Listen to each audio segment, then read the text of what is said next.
Mon Seigneur et mon Dieu, je crois fermement que tu es ici, que tu me vois et que tu m'entends. Je t'adore avec profonde révérence. Je te demande le pardon de mes péchés et la grâce de faire avec profit ce moment de prière. Nous t'adorons, Seigneur Jésus, parce que par ta sainte croix tu as racheté le monde. Aujourd'hui, je voudrais ne pas parler, rester en silence, demeurer à contempler cette tragédie qui pourtant est pleine de douceur. À travers l'extraordinaire déchaînement de violence, le Seigneur nous révèle la profondeur de son amour. Et c'est dans le creux de son cœur que nous pouvons contempler, sans faillir, sans trébucher, en demeurant debout comme Marie, ce qui est sous nos yeux, l'extrême violence de notre humanité. Parce qu'aujourd'hui, vendredi saint, Jésus porte la croix, il porte aussi l'injustice, des innocents condamnés sans être coupables. Il porte aussi l'humiliation de la couronne d'épines, de tous ceux qui sont humiliés, et ils sont nombreux sur cette terre.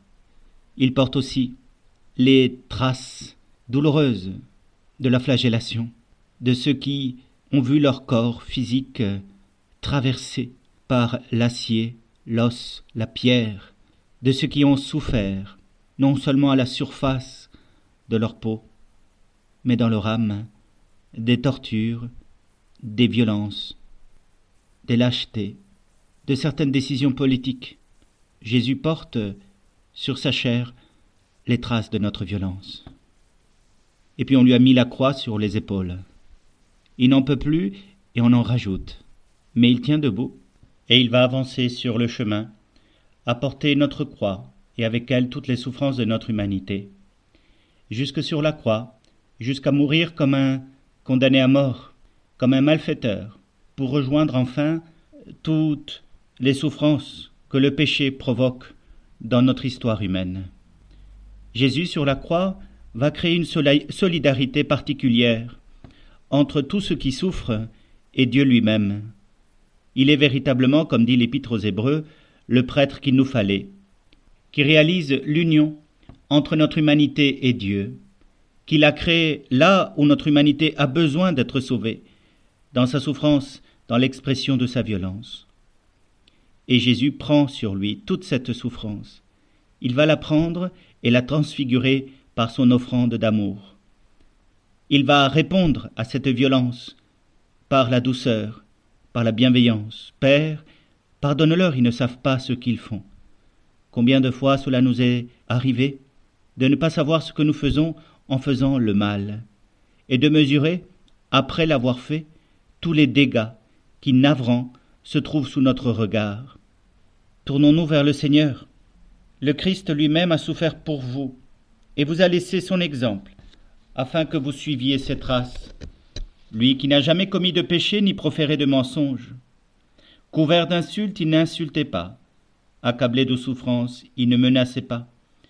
Mais il confiait sa cause à celui qui juge avec justice. Dans son corps, il a porté nos péchés sur le bois de la croix, afin que nous puissions mourir à nos péchés et vivre dans la justice. C'est par ces blessures que vous avez été guéris, nous dit saint Pierre dans son épître. Et c'est ainsi que nous nous retrouvons devant la croix, à regarder Jésus, comme Marie, comme saint Jean, comme les saintes femmes, comme d'autres disciples, comme ce soldat romain qui s'exclamera en dernier « Celui-ci était vraiment fils de Dieu ». Et réfléchissons, qu'est-ce que nous avons vu? Qu'est-ce qu'il a bien pu voir pour déclarer cela? Vraiment, cet homme a aimé plus que nul autre. Il n'a rien retenu pour lui, aucune haine, aucune violence, rien que la paix et la bienveillance d'un Dieu qui se donne pour nous. Jésus prend sur lui tous les effets du mal.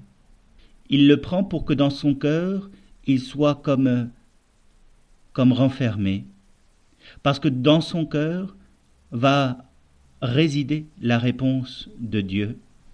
Et lorsque 3 jours après, il lui redonne la vie, lorsque 3 jours après, Jésus ressuscite, alors tous les maux de cette terre, toutes ces souffrances, toutes ces violences, toutes ces injustices ne peuvent plus nous retenir, ne peuvent plus nous imposer leurs lois, ne peuvent plus nous détruire.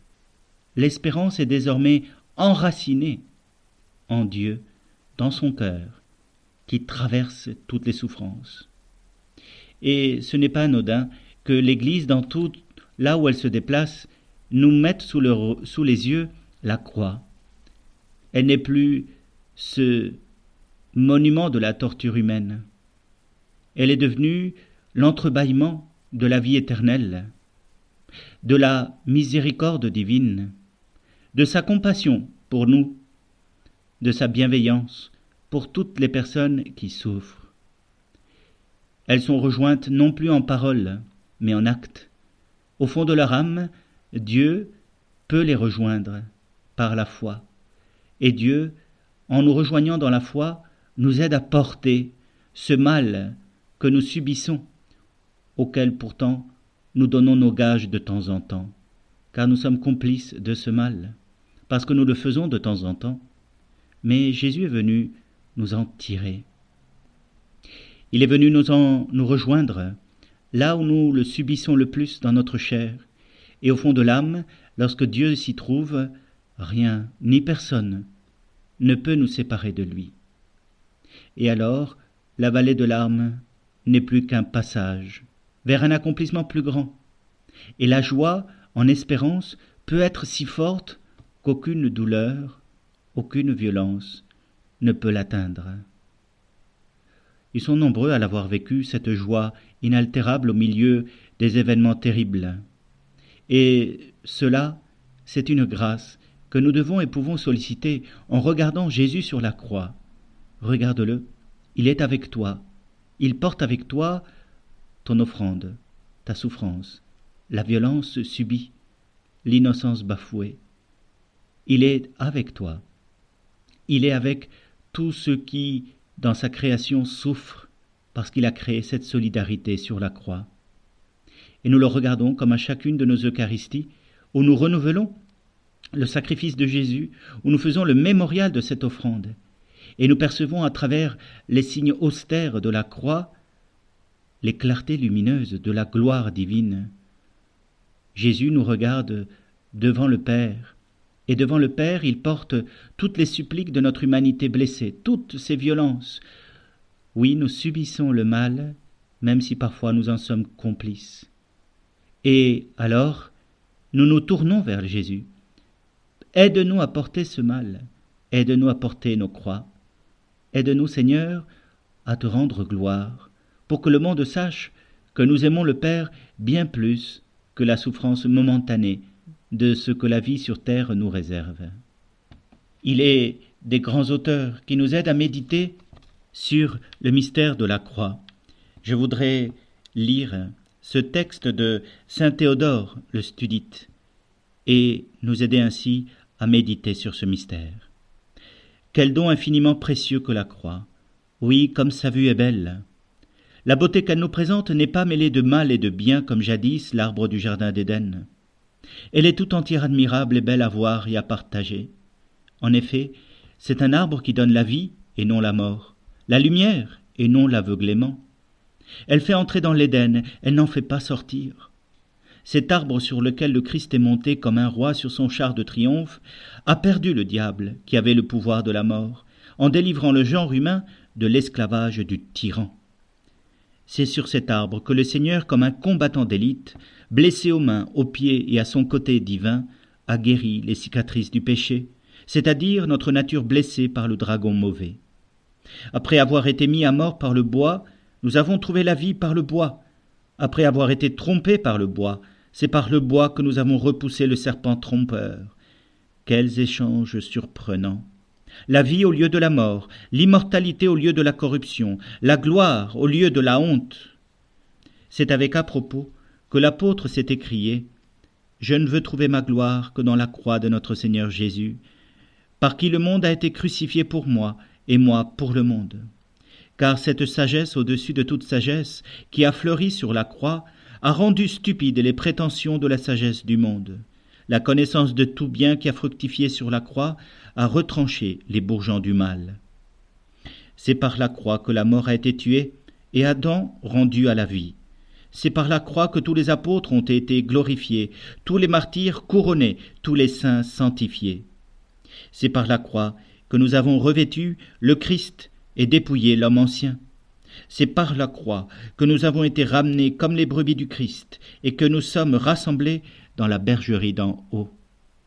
Alors gardons les yeux fixés sur la croix pour recevoir le don de gloire, la vie éternelle qui nous vient du cœur du Christ. Je te remercie, mon Seigneur et mon Dieu, de tous les actes d'amour, de toutes les inspirations que tu m'as données au cours de ce temps de prière. Ma Mère Immaculée, Saint Joseph, mon Père et Seigneur, mon ange gardien, intercédez pour moi.